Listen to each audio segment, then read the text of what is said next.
آگے دیکھیں قرآن یعنی یہی کہہ رہے ہیں کہ اس کتاب میں ہم نے بیوی کے تمام پوری زندگی کے مصائب و آلام سے بھرپور جو بیوی کی زندگی میں جتنی بھی مشکلات ہیں سب کو اس کے اندر درج کیا ہے۔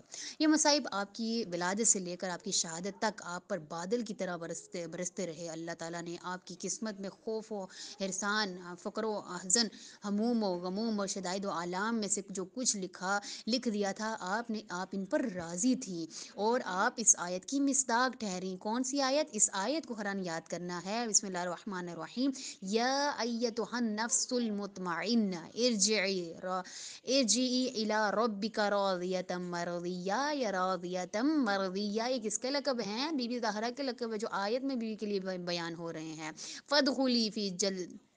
فَادْخُلِي فِي عِبَادِي وَادْخُلِي جَنَّتِی، یعنی اے نفس مطمئنہ اپنے رب کی طرف پلٹا اس حال میں کہ تو اس سے راضی اور وہ تجھ سے راضی ہے، پھر میرے بندوں میں شامل ہو جا اور میری جنت میں داخل ہو جا۔